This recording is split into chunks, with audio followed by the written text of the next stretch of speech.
여러분, 오늘 이 아침에 우리 그리스도인들에게 있어서 매우 중요한 주제를 생각해 보려고 합니다.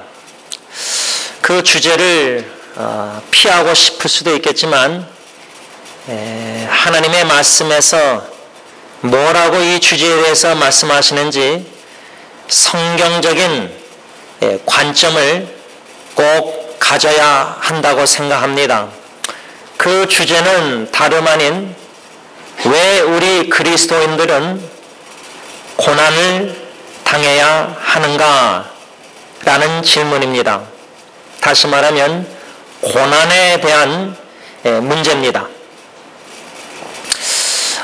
제가 그때그때 하나님이 주신 은혜, 깨달음 이런 것들을 잊어버리지 않으려고 글을 적어서 이렇게 제 개인 블로그에다가 글을 써서 올려놓는데 뒤돌아보니까 2014년 작년도 10월 11일 토요일, 아마 이 날짜 얘기하면은 여기 계신 분들 중에 한 분도 그 날짜가 무슨 날인가, 무슨 일이 있었길래 왜 목사님이 그 날짜를 얘기하는가, 제 추측은 한 분도 알아맞히지 못할 겁니다.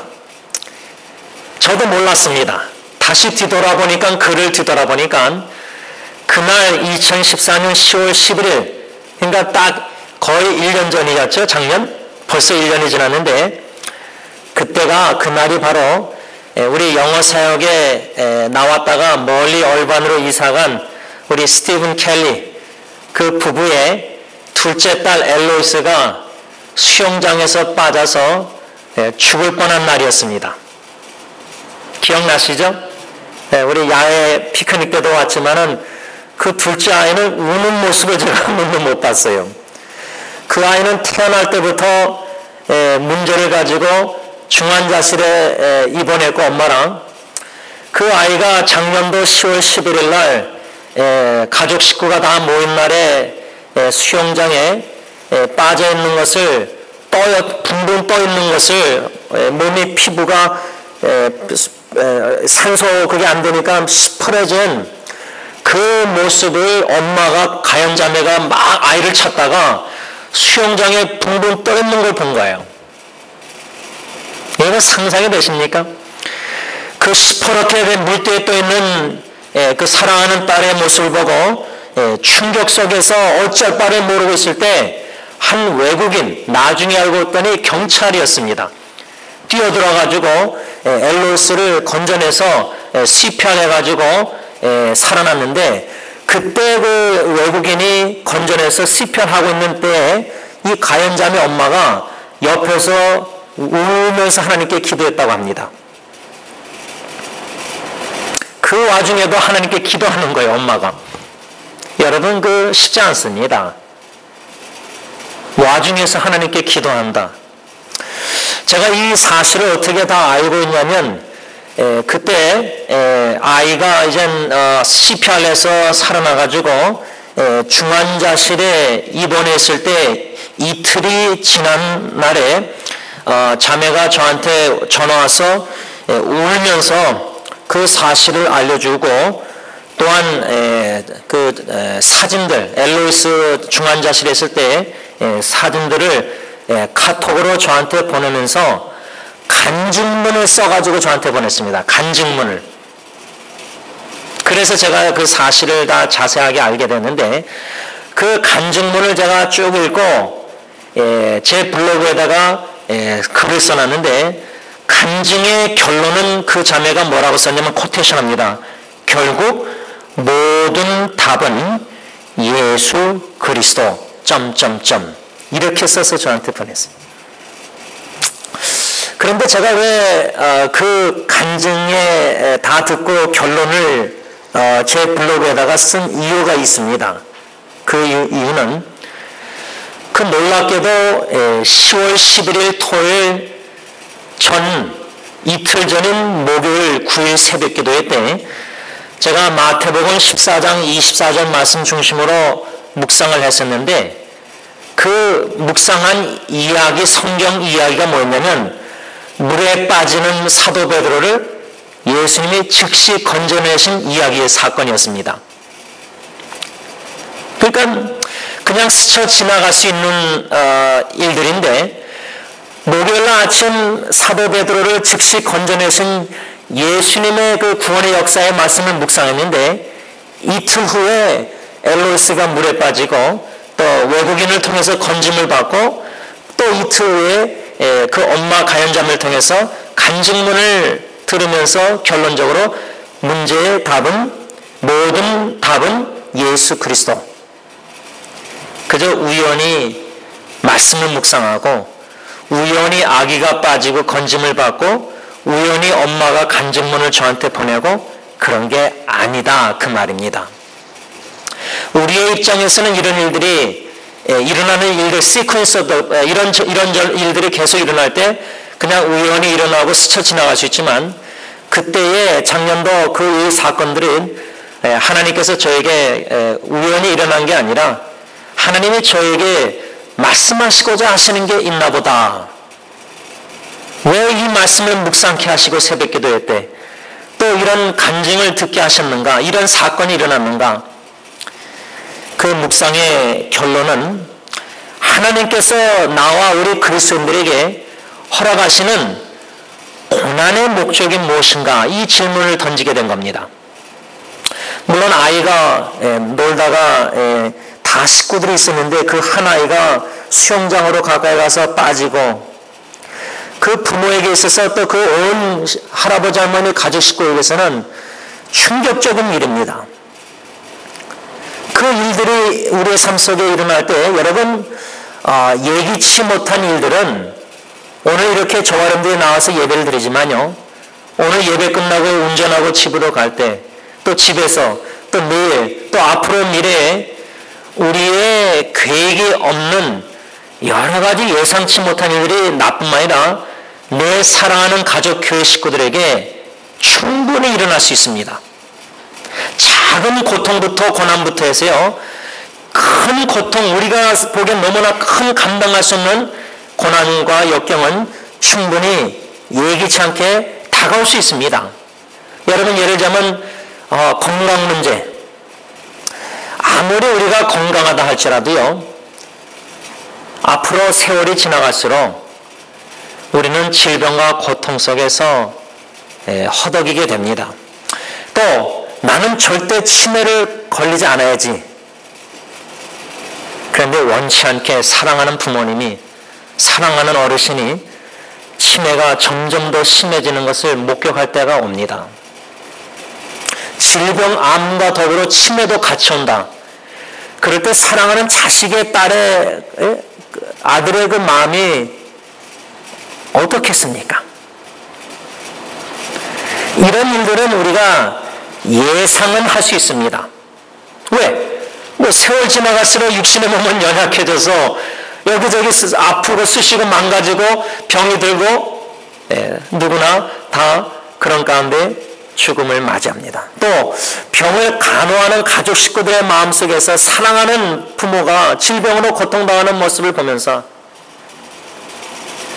이런 일들을 우리가 지난날에도 수없이 접했고 또 앞으로도 죽을 때까지 접할 겁니다. 그럴 때 거기에 그냥 면역성이 생겨서 익숙해져서 그냥 그런가 보다 이러면 안 됩니다.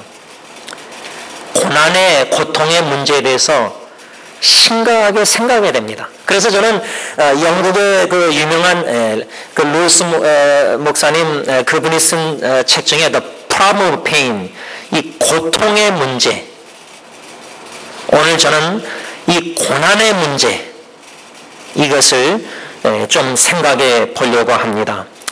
그 베드로 물에 빠지는 사도 베드로를 예수님이 즉시 건져내셨는데 그 묵상하면서 고난의 목적이 무엇인가? 예수님이 누구이신가를 알고 예수님을 바른 신앙 고백해 하시고자 그 물에 빠지는 고난도 허락하셨구나. 물론 그 물에 빠진 원인은 주님이 잘못한 게 아니라 베드로의 믿음이 적은 문제였기 때문입니다. 자기의 믿음의 연약함 때문에 그런 물에 빠지는 위기를 접한 겁니다. 많은 우리의 삶 속의 고난의 문제는요, 이타적으로 누가 외부에서 누구 때문에 내가 이런 고난 당한다, 이런 원망과 탓을 할 본능이 우리에게 있지만, 깊이 곰곰이 하나님 앞에서, 말씀 앞에서, 거울 앞에서 자아성찰 반성해 보면요, 아, 내 잘못이구나, 내 문제구나, 내가 믿음이 적어서 이랬구나, 내가 죄를 보면서 말씀 순종 안에서 좌로로 치우쳐가지고 회개하지 않은 가운데 하나님의 사랑의 막대기 징계 내가 받는구나. 여러 가지 상황의 삶들을 뒤돌아보면요, 고통의 문제를 보면은 욥처럼 자기의 죄의 문제가 아니지만 하나님이 허락하셔서 시련을 통해서, 단련을 통해서 정금같이 나오게 하는 유익도 있지만은, 많은 고난의 문제는 우리의 죄 때문에 일어난 일들이 많습니다. 이런 자아 성찰하는, 뒤돌아보는 기회로 삼을 줄 아는 지혜로운 그리스도인. 저는 세 가지로 여러분들에게 고난 중에 계시다면, 또 앞으로도 고난을 겪을 때에 특별히 신앙 때문에, 믿음 때문에 예수님을 믿는 그리스도인으로서 당하는 이 고난에 대한 세 가지 기본적이고 근본적인 중요한 권면의 말씀을 먼저 드리고자 합니다. 첫째로, 고난은 우리에게 유익이 될 수 있다, 이렇게 받아들였으면 좋겠습니다. 고난을 당하실 때 믿음과 신앙 때문에 예기치 않는 역경과 어려움과 고통과 고난을 당하실 때 너무 아프고 너무 충격적이고 너무 괴롭고 힘들지만 기도하시는 가운데 이 고난은 어쩌면 하나님이 허락하신 이유가 나에게 유익되게 하시고자 허락하실 수 있다, 이 생각을 가지자. 그 생각의 근본은 시편 119편 71절 말씀에 근거한 생각입니다. 고난 당하는 것이 내게 유익이라, 이로 인하여 내가 주의 율례를 배우게 되었다. 시편 기자는 고난이 나에게 유익이 됩니다. 왜 그렇죠? 고난을 통해서 내가 주님의 말씀 계명을 배우게 되었기 때문입니다. 우리 성경 말씀이요, 쉽게 배우려고 생각하면 안 됩니다. 성경 말씀을 별 노력 없이, 헌신 없이 쉽게 깨달은 말씀은요, 쉽게 잊어버립니다. 인생의 신앙의 여정에 고난을 통해서 배운 하나님의 말씀은 오래 갑니다. 저 같은 경우는 시편 63편 3절은 죽을 때까지 잊지 못합니다. 주의 인자하심이 나의 생명보다 나음으로 내 입술이 주를 찬양하리라. 첫째 아기 죽기 전에 그 말씀을 받고 가서 산소호흡기 다 띄고 예배드리고, 그 위기 가운데 주신 말씀이기 때문에 제 심기에 적혀 있습니다. 고난을 통해서 배우는 하나님의 말씀, 편안하게 배우는 말씀은 마음 심비에 적히지 않습니다. 머리에만 적힙니다. 교만해집니다. 고난 당하는 것이 나에게 유익이 될 수 있다. 그 유익은 무슨 유익이냐? 119편 67절에 시편 기자가 이렇게 말합니다. 고난 당하기 전에는 내가 그릇 행하였더니 이제는 주의 말씀을 지키나이다. 고난의 유익은 나의 그릇 행함을 깨우쳐 줍니다. 이해가 되십니까?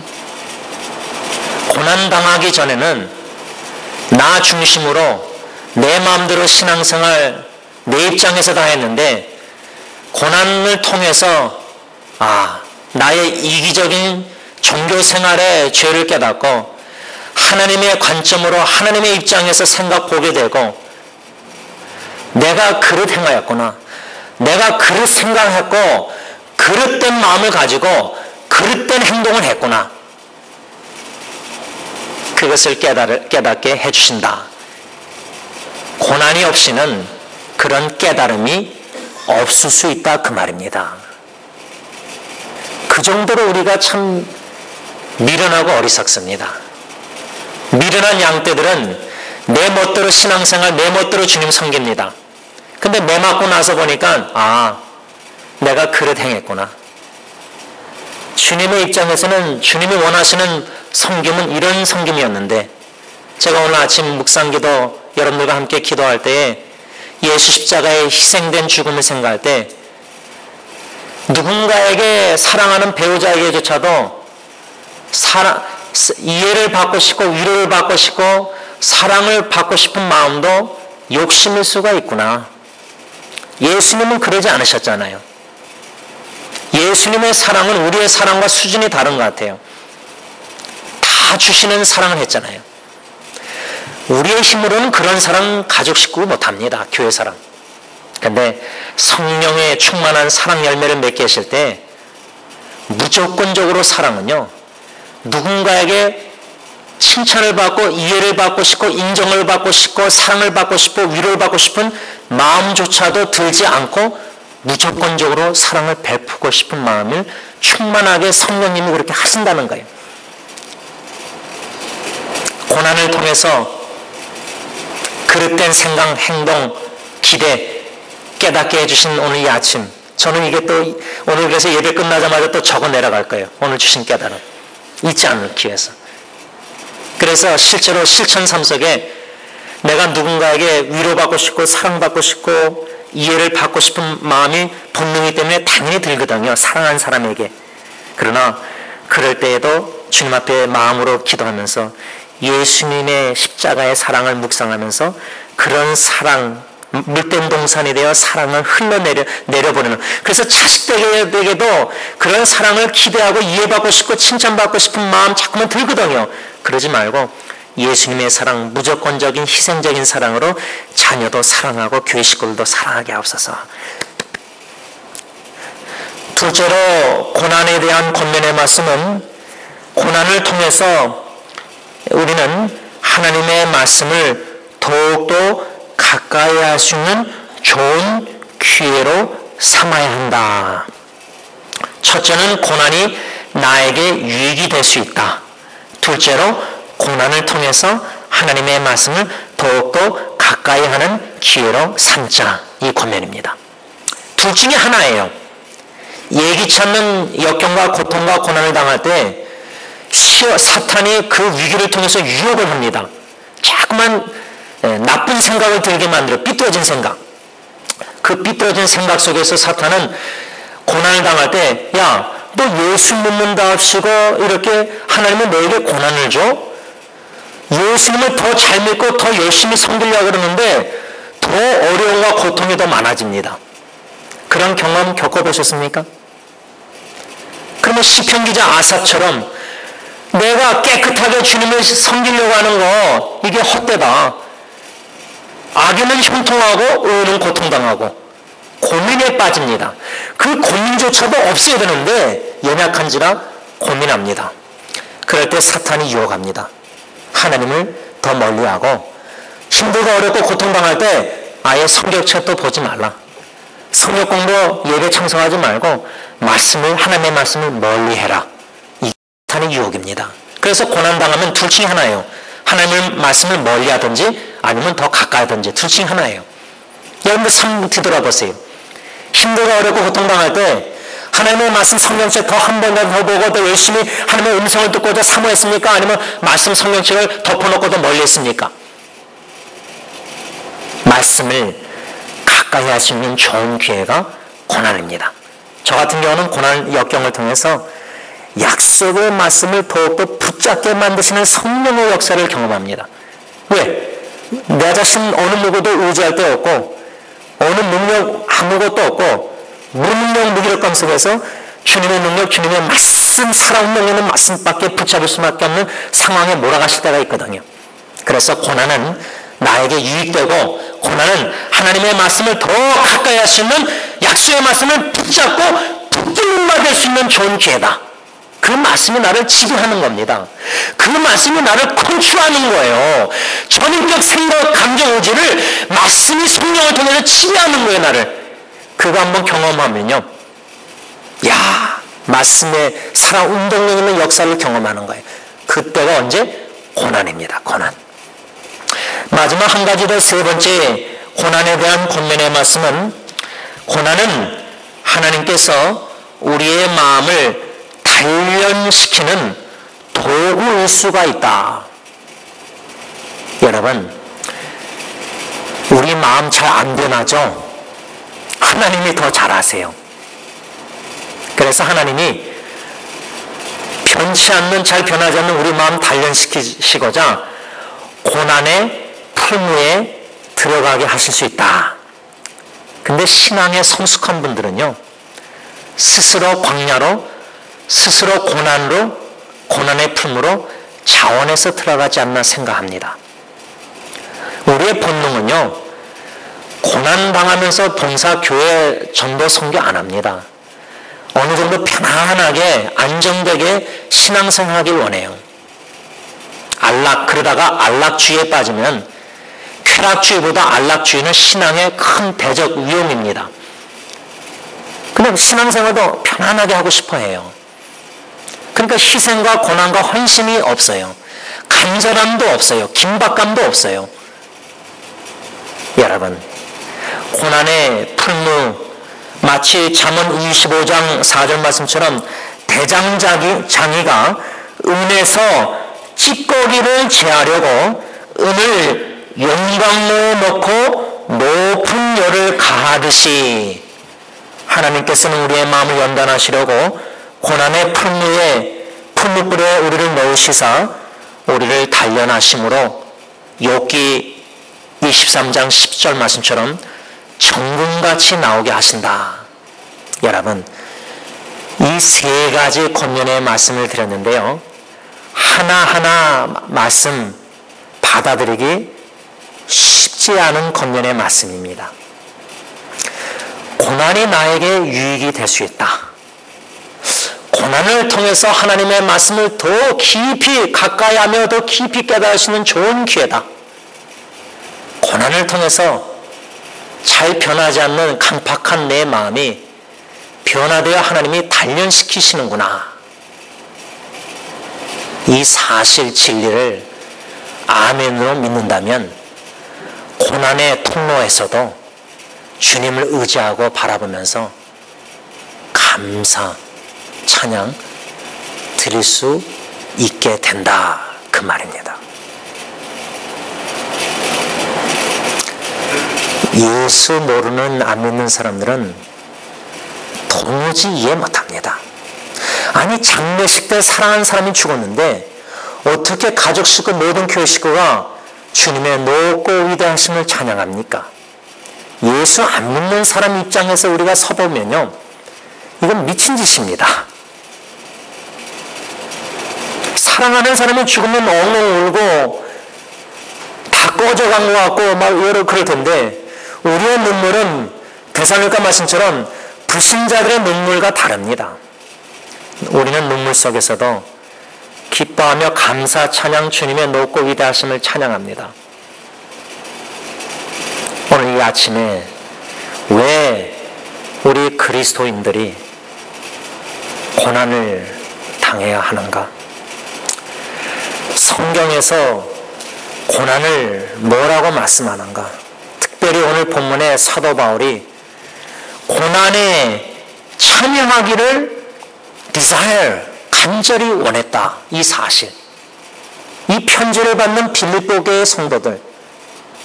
여러분, 원로 목사님 중국 가시고 또 이제 인도 가셔서 선교사 파송하시려고 하시고, 그 연세에 물론 건강하시지만 건강이 그게 뭐 10년, 20년, 90살, 100살까지 그렇지 않습니다.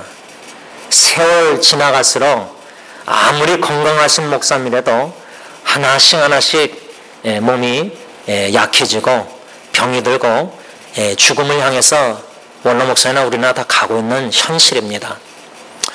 그래서 원로 목사님 생각할 때 이제 너무나 연로하시고 하시니까 어저께 장로님하고도 저하고 잠깐 전화통화하면서 이제 목사님 기도하시면서 하나님의 뜻이 계시면은 이제 멕시코 티juana 엔세나다 우리 미국하고 국경 붙어있는 멕시코로 선교 사역제를 이제 마지막 부르시는 그날까지 멕시코에 더욱더 모든 열정과 뜨거움과 그 헌신 눈물을 기도를 하시면 어떨까 하는 그저 장로님과 저의 생각이 없잖아 있지만 아마 유정수 권사님이나 여기 계신 권사님들 어르신들도 원로 목사님 다 사랑하시니까 그 연세에 이젠 좀 다들 은퇴하시고 더 젊은 10살 젊은 목사님들도 이제 아무것도 안 하시고 은퇴하시고 그냥 편안하게 계시는데 가족 부인하고 여행 가고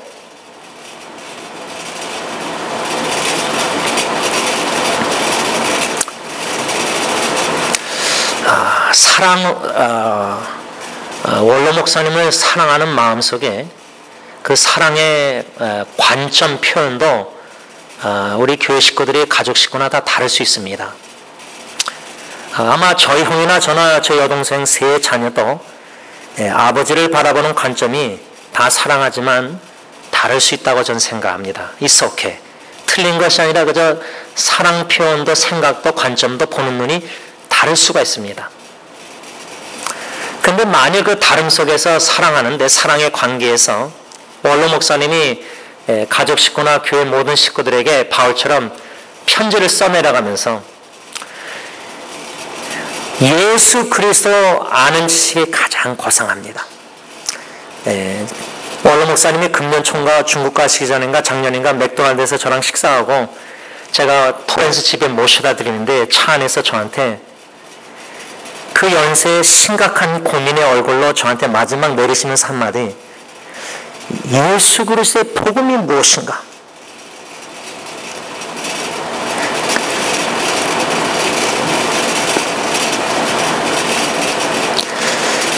평생 예수 그리스도의 복음을 전하신 분의 입에서 예수 그리스도의 복음이 무엇인가를 알고 싶어하는 그 고민의 발언과 모습을 보이셨어요. 여러분 예수 그리스도의 복음을 아신다고 자신 있게 100% 말하실 수 있습니까?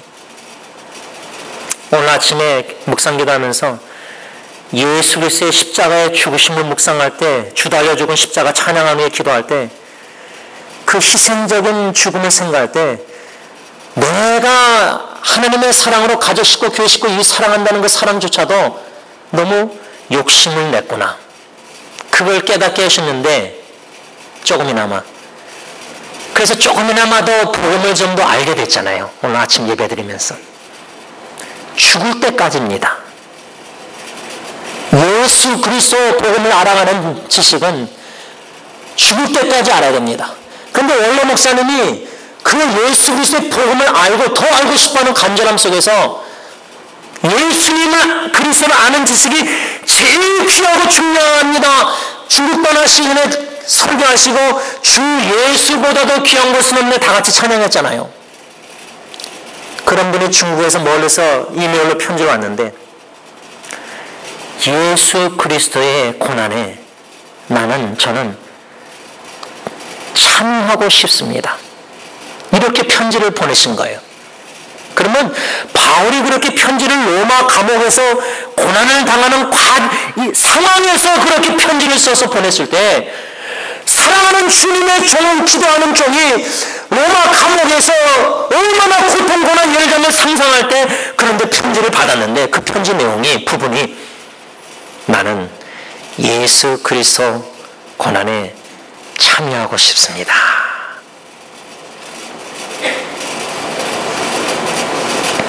그 편지를 받았을 때 사랑하는 주님의 종에게 여러분 이해가 되시겠습니까? 아니 원로 목사는 중국에서 더 힘들게 더 고통스럽게 김창우 사님도 보니까 우리 김창우 사 아들 데이빗 전도사가 김경희 사님하고 그때 갔을 때 데이빗 전도사가 저한테 김창우 사님이 참 힘들게 선교 사역하시는 것 같다. 그런 식으로 뭐 구체적으로 몇 가지 얘기를 저한테 했는데 우리 입장에서는 이렇게 선교지 나가 계신 분들이 사랑하는 분들이 좀 다른 선교사님들처럼 좀 후원을 팍팍 받아서 좀 편안하게 선교할 수 있는데 후원을 교회에서 하는데도 부족하지만 스스로 그렇게 하시는 거예요. 그게 몸에 배기신 분들이에요. 이해가 되십니까? 편안하게 주님의 교회 섬기는 게 아니라 여러분들 다 그 사랑을 받아보셨잖아요. 목사님이나 김창수를 통해서. 힘들게 우리가 볼 때는 너무 어쩔 때는 왜 저렇게 힘들게 교회를 섬길까? 주님을. 근데 그게 몸에 제가 볼 때는 두 분은 익숙해지신 것 같아요. 남을 배려하는 마음이나 모든 게. 요즘 선교사님들 그렇게 선교 잘 안 하게 됩니다. 사도 바울이 나는 고난에 참여하고 싶습니다. 이해가 안 돼요. 제가 이 말씀 묵상하면서 한 가지 흥미로운 점은 사도 바울이 예수 그리스도를 다메섹 도상에서 만나기 전에는 그리스도인을 핍박하며 남에게 고통과 고난을 부여했던 사람이에요. 그런데 예수 믿고 나서는 그리스도인을 믿고 나서는 이제 예수의 이름 때문에 복음 때문에 자기가 고난을 받는 자가 된 거예요. 주는 자가 이제 받는 자가 된 거예요. 제가 그걸 생각하면서 야 하나님의 일하심이 참 흥미롭다. 핍박자가 핍박을 당하는 자가 된 거예요.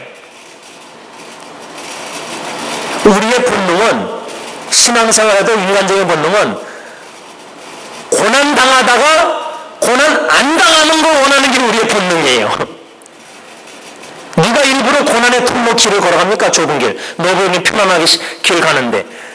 사도 바울은 고통을 주던 자가 고난을 핍박하던 자가 이젠 자기가 핍박을 받고 더 나아가서 그 예수 그리스도의 고난에 자기가 동참, participation, 참여하기를 원한다는 소원을 편지로 고백하고 있는 거예요. 왜 그는 이런 전환점, 왜 이런 변화, 예수 그리스도를 누구시길래 다메섹 도상에서 만나신 부활하신 예수 그리스도, 왜 그가 고난에 참여하길 원했는가? 예수의 음성이 뭐였죠? 다메섹 도상에서 사울아 사울아 어찌하여 나를 핍박하느냐?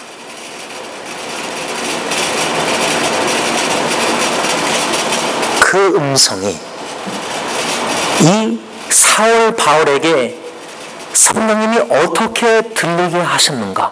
이 질문이에요. 아니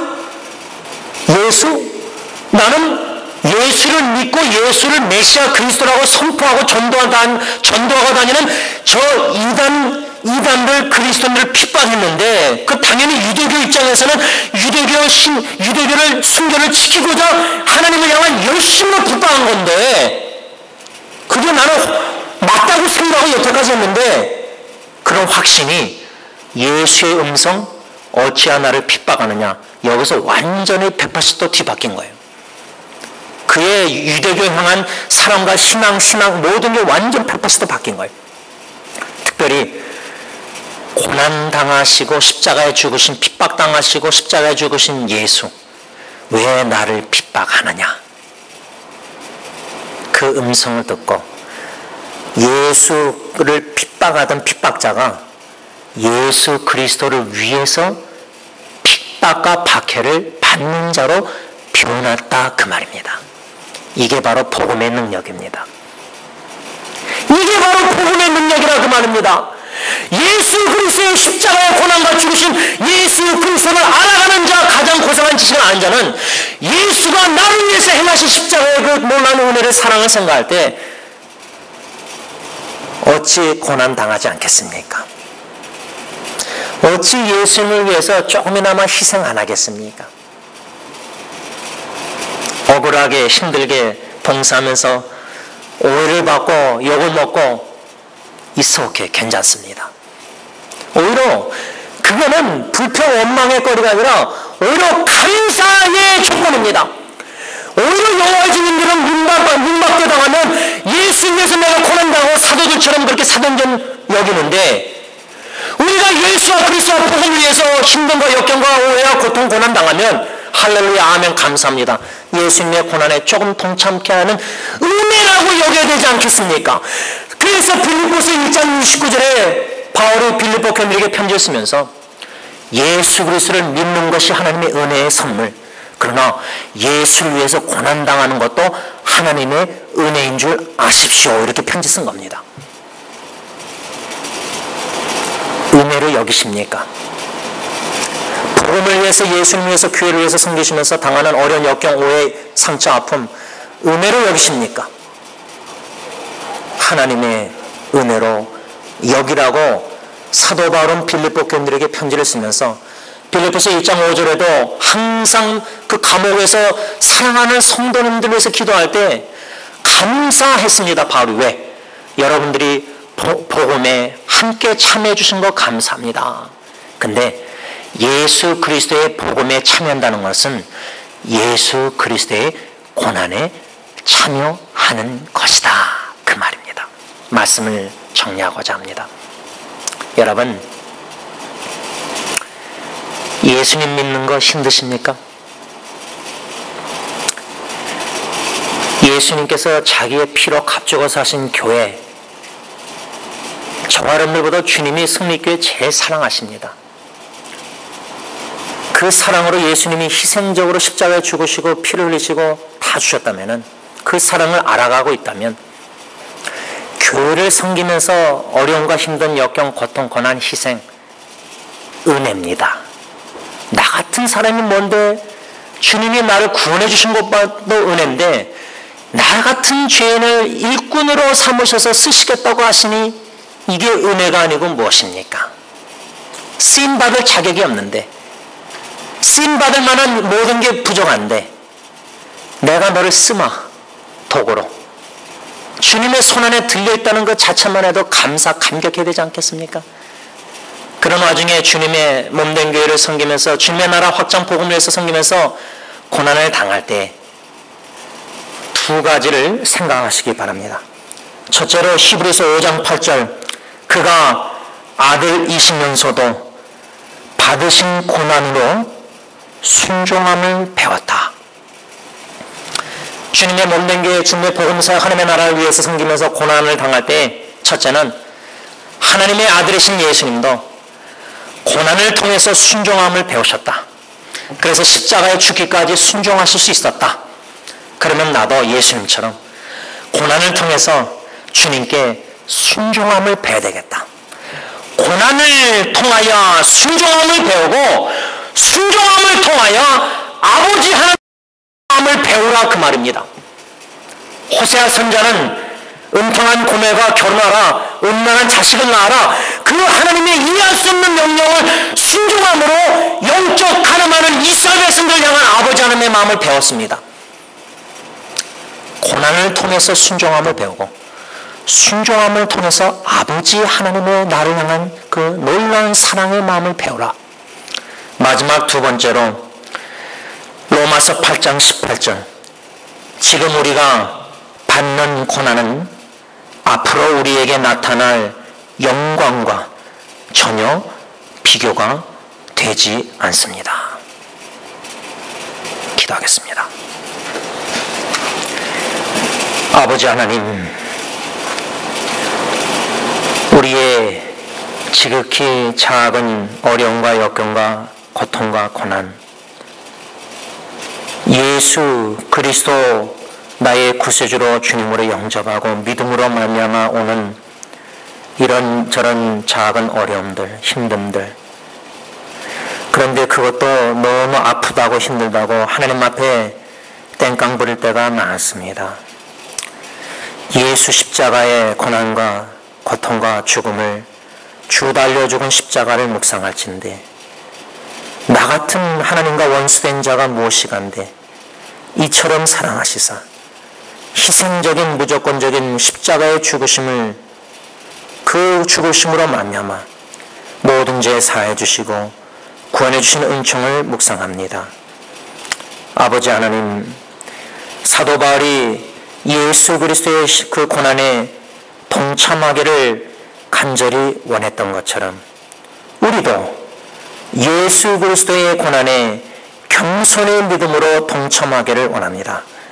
고난을 통해서 이 고난이 하나님의 은혜인 줄 알고 고난의 유익을 좋게 누릴 수 있는 지혜로운 자들이 되게 하시고 고난을 통해서 하나님의 말씀을 더욱더 가까이하며 단련되며 변화받으며 고난을 통해서 순종함을 배우고 아버지의 마음을 배우고 좋게 비교할 수 없는 장차 올 놀란 그 영원한 하나님의 영광을 믿음으로 받아들이면서 현재의 고난을 인내하며 견디며 극복하며 승리해 나가는 하나님의 자녀들이 다 되게 하여 주시옵소서.